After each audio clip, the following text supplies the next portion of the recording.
A pleasant good day to all of the wonderful and powerful, beautiful, unique class members of the Natchez High School class of 1992.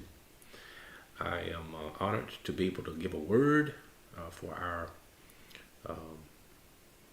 monthly newsletter, and this is in the video format you can see. And I trust that this message receives you well, and not only for our classmates, but whoever will have the opportunity to be able to see this video. We want to use this opportunity to talk to our class, but also speak life to anyone who gets a chance to hear this message. I want to thank God for this opportunity, but also to the administrative team for our class that's carrying on the leadership to make sure that our class stays together and that we are able to continue to meet and or make a difference. Also to our newsletter editor and director, Camille, we thank God for you and the work sake that you're, the labor of love that you're putting forth to make sure that we stay connected and that the word gets out about what's going on and that we're motivated as well. So very shortly, I want to speak on this topic of leaving a legacy. Leave a legacy. Type that in for me or say it out loud. Leave a legacy. We have to have that. We need to have that kind of theme running through our mind. That's a word that can help us on today if we have that mindset of leaving a legacy. Very recently, at the time of this recording, we were celebrating the birthday of Dr. Martin Luther King. He was one who we think about legacy when we think about what he did for our community. Even with our class, we have tried to do our best of not only meeting as a class. One of the things I'm happy about, that we were able to try to start putting things in place to raise money, to do things in the community for the school district in the class name, or even our beloved benches that are still on the Natchez High campus. Leaving a legacy, leaving something behind. I want to challenge us to be about that on today, to be reminded that we're here not for ourselves only, but we're here to serve. And as we serve, we find purpose. As we serve, we are blessed. As we serve, we then gain value and gain a quality of life that's higher than any selfish ambition that we may have. My prayer today is that as a class, that we will be focused, tunnel vision as it relates to what God would have us to be about. So I want to just encourage us again to stay focused, number one, on our purpose. God has given each and every one of us a purpose, a reason to exist. As classmates, let us never get caught up into looking around and being so enamored about what's going on in somebody else's life.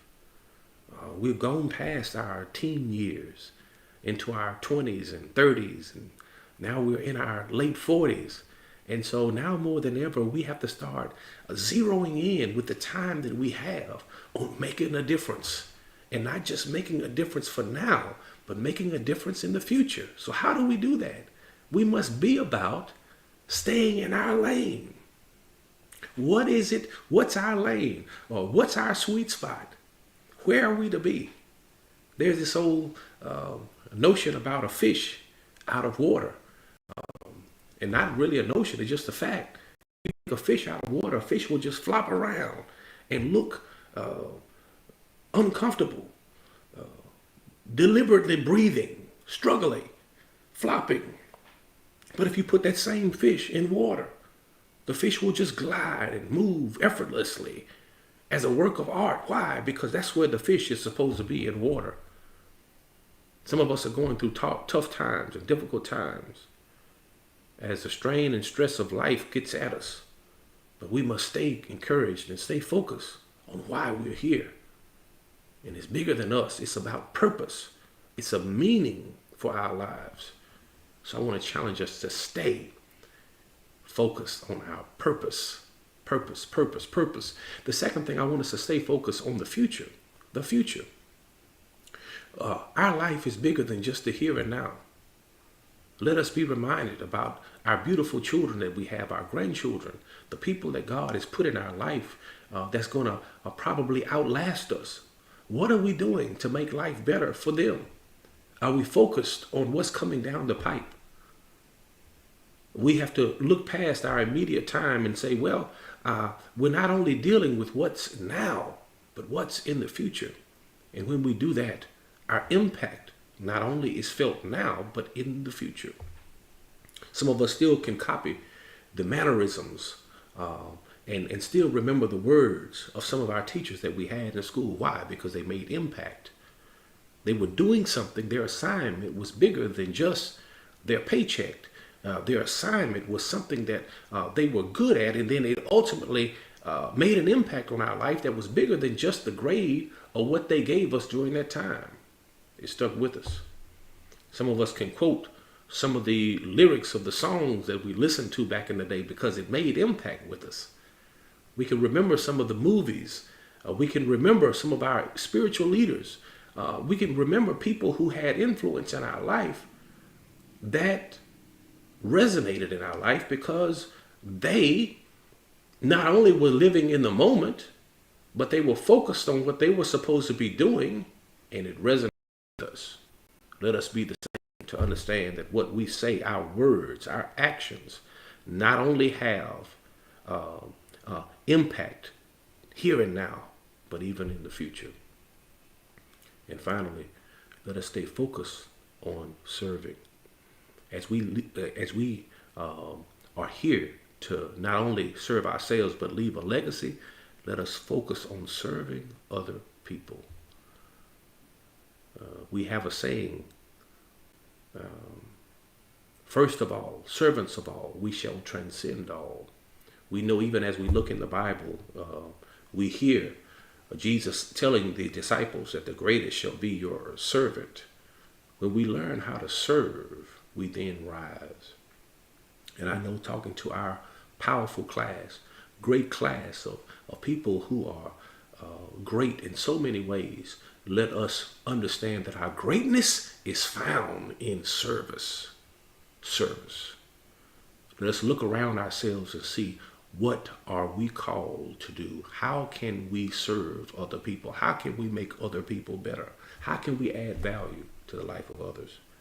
I'm reminded as I close of my grandmother. And one of the things that she left as a legacy to our family is the fact that she knitted quilts. And even to this day, I'm warmed by her sacrifice, by her service, by her taking out time in her life, in her rich life, to be able to quilt, to put together quilts for her children and her grandchildren. Because of the sacrifice that she made, her impact long outlived her life, or extended past her life. And so it should be with us, that we are doing things, that we are making sacrifices, that we're going down so that others can go up, that we're reaching deep in our pockets to be able to give. And I hope that our class continues to even do more as a unit and individually, so that our impact can be felt long after the time we leave. So I begin where I end where I began. I want to challenge the class of 1992 to leave a legacy. Let us remember that our lives, let us be reminded that our lives are bigger than the here and now, and that what we do now makes a difference later. Let us focus not on ourselves, but the people who God has put in our life, so that we can help them and find purpose in not only what we do for ourselves, but what we do for others. I look forward to seeing you all soon, and I'm praying that our class, that our leadership is constantly putting things together behind the scenes, and those who are working on the committees are putting things behind the scenes, so that we'll be able to safely come together and enjoy each other's company later this year and have a wonderful time. I'm thankful for this opportunity, and I trust that this has added value even to your life, to even remind us of how great we are and what we need to be doing to continue to leave a legacy. God bless you. Look forward to seeing you soon